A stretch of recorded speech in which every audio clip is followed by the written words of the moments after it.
जय हिंद साथियों, नमस्कार, आदाब, खुशामदीद, जय श्री राधा कृष्णा। यह वीडियो खासकर हम उन माता बहनों के लिए बना रहे हैं जो वोटर हो गई हैं या सियासत राजनीति में आ रही हैं और आने वाले समय में देश का नेतृत्व करने वाली हैं। आज जिस तरीके से विपक्ष के द्वारा महिला आरक्षण बिल का विरोध किया गया और बीजेपी के द्वारा उसको लेकर एक विक्टिम और भावनात्मक कार्ड खेला जा रहा है, उस पर बहुआयामी राजनीतिक दल के माध्यम से मैं डॉक्टर के एम आमिश विपक्ष की भूमिका में अपनी बात रख रहे हैं। बहुत ही गंभीर विषय है, चिंतन मनन के साथ।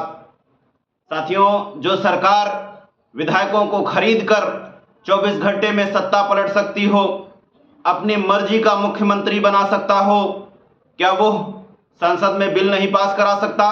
जबकि कुछ ही सांसदों की कमी थी, क्या वो सांसदों को नहीं खरीद सकती थी? बिल्कुल खरीद सकती थी। सरकार ने इस ड्राफ्ट को इस तरीके से तैयार किया है ताकि वो अपनी मन मर्जी के मुताबिक लोगों को नचा सकें, देश को नचा सकें, भारत के लोकतंत्र संविधान को नचा सकें।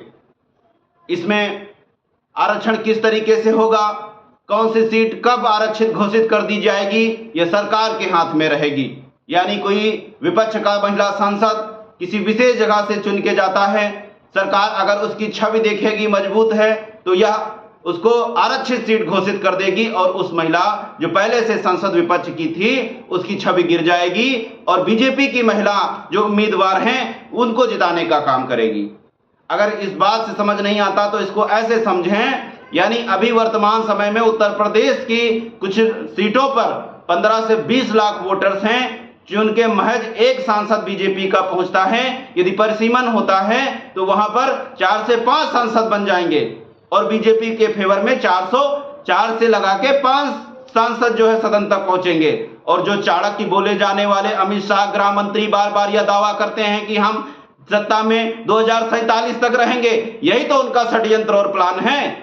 कहीं एटीएम में छेड़खानी करके, कहीं महिलाओं को भावुकता करके, उनके साथ जो है भावुकता की राजनीति करके, जब एक साथ 4 सांसद जाएंगे एक ही सीट के और 33% खुला महिलाओं की सीट मिलेगी तो यह परमानेंट राजनीति नहीं चलेगी, परमानेंट सांसद नहीं रहेंगे, अपनी मन मर्जी के मुताबिक जो है मंत्रालय नहीं चलाएंगे।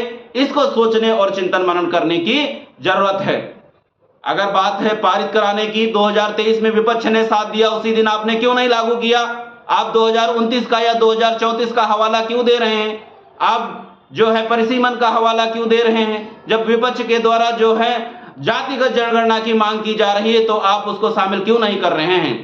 साथियों, आपको ज्ञात होगा कि 1950 में जब देश का संविधान लागू किया गया तो आरक्षण राजनीतिक जातिगत आरक्षण सिर्फ 10 वर्षों के लिए लागू किया गया था, जिसमें एससी एसटी लगभग 400 जातियां थीं, एससी की 400 जातियां थी, एसटी की जो है 250 जातियां थीं। आज साहब ने इनको बढ़ाकर एससी की जातियों को 1100 कर दिया है और एसटी की जातियों को 800 कर दिया है और महज 23 से 2400 ओबीसी की जातियां थीं, वो वहीं की वहीं समटी हुई हैं, 25 से 2600 रह गई हैं।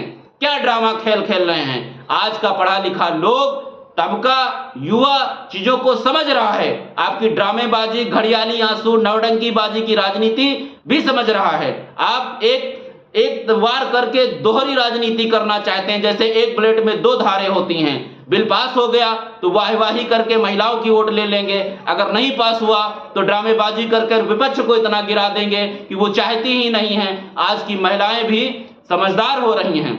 जब समाजवादी पार्टी या अन्य विपक्षी पार्टियों के द्वारा जो ओबीसी तबके की बात करती हैं या जब आप लगातार जो है जातिवाद को बढ़ावा दे रहे हैं, ऐसे में जो मुस्लिम समाज के हैं, पसमानदा की आप बात करते हैं, मुसलमानों से जो एससी एसटी की लोग हैं या महिलाएं हैं, उनको आप ओबीसी के तहत या इस आरक्षण के तहत क्यों नहीं ले रहे हैं?